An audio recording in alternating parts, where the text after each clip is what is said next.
Today, we're going to talk about the story behind one of the most powerful brands on the entire planet.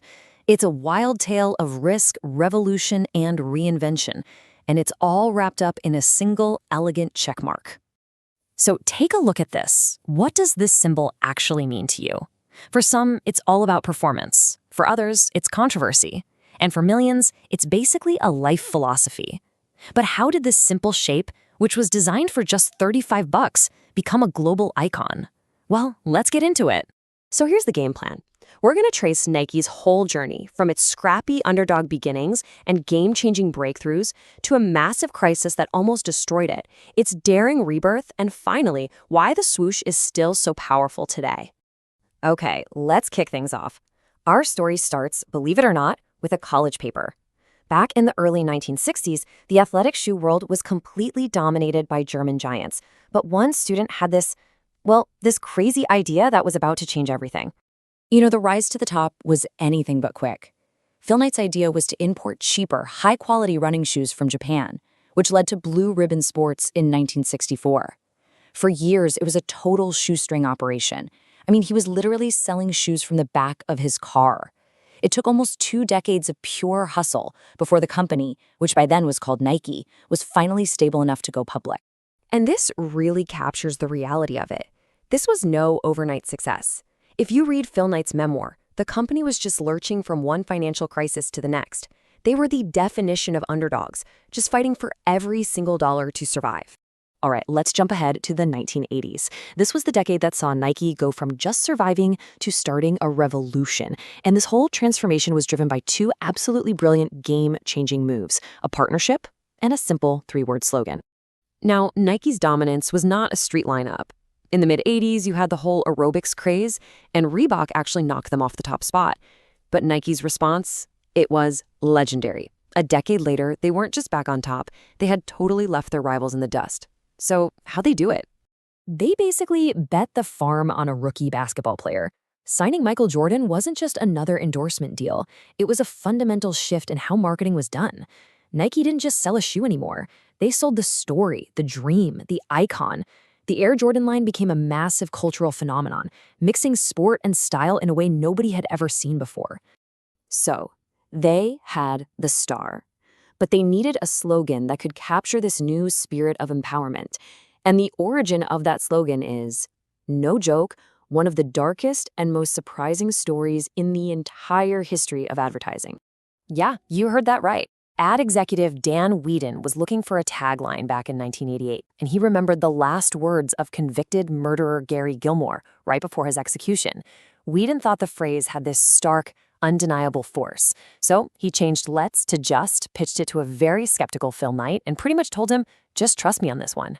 Knight did, and, well, the rest is history.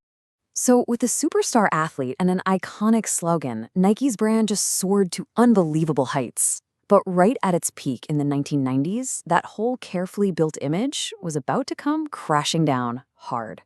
First, you have to understand the ideal they were selling. As sociologists pointed out, Nike wasn't just selling shoes anymore. They were selling transcendence. This idea that through your own sheer force of will, you could overcome anything. Just do it had become a philosophy. But then, reports like this one started to come out, and they painted a very, very different picture. This devastating report from 1992 exposed the grim reality for workers in Nike's factories. The brand of self-empowerment was suddenly facing accusations of straight-up exploitation. And look, this wasn't just coming from outside critics. This is Nike's own co-founder and CEO, Phil Knight, admitting how bad the problem was in a speech in 1998. The brand had become toxic. They were the global poster child for sweatshop labor. So from the very brink of collapse, Nike staged another comeback. But this time, it meant they had to actually live up to the risk-taking they preached in their ads. They had to transform their business from the inside out and double down on controversy. So how'd they pull it off? First, they publicly admitted there was a problem. Then, they did something that was truly revolutionary. They became the first company in their industry to publish a complete list of all their factories, opening themselves up to everybody's scrutiny. That transparency plus independent monitoring slowly became to rebuild trust. But that risk-taking DNA wasn't just about corporate responsibility. It was in their products, too. Take the Vaporfly shoe. It was so advanced, with its special foam and a carbon fiber plate, that it started a huge debate over whether it was basically technological doping that gave runners an unfair advantage. And this number is why. Peer-reviewed studies confirmed that the shoe improved a runner's efficiency by a staggering 4%. Now, in the world of elite sports, that is a massive leap from a piece of equipment. It actually forced the governing bodies of athletics to rewrite the rules. Nike risked getting their product banned just to push the limits of performance. And that brings us to their biggest risk of all. In 2018, Nike chose Colin Kaepernick, the NFL quarterback who was effectively blackballed for his protests against racial inequality, to be the face of their 30th anniversary Just Do It campaign. The move was absolutely explosive. It ignited a cultural firestorm.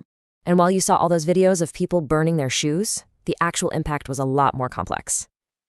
This data shows that, yeah, over 21% of people had a worse view of the brand, but nearly 43% had an improved perception. The gamble to tick some people off in order to energize their core audience really paid off. And the business results? They were undeniable. In the days right after the Kaepernick ad launched, Nike's online sales shot up by 31%. It was proof that in our polarized world, taking a stand, even a really controversial one, could be incredibly powerful. So we've seen the underdog rise, the stunning fall, and the risky rebirth. Let's try to pull it all together and see how this complicated history explains why the swoosh is still such a powerful force in our culture. This brings us to the core question of the whole Nike story. Is the brand a genuine champion of human potential, always pushing the boundaries in sports and in society? Or is it just a master of marketing, expertly using stories of struggle and victory to sell us sneakers? Maybe the real truth and the reason for its incredible power is that it somehow managed to be both at the exact same time.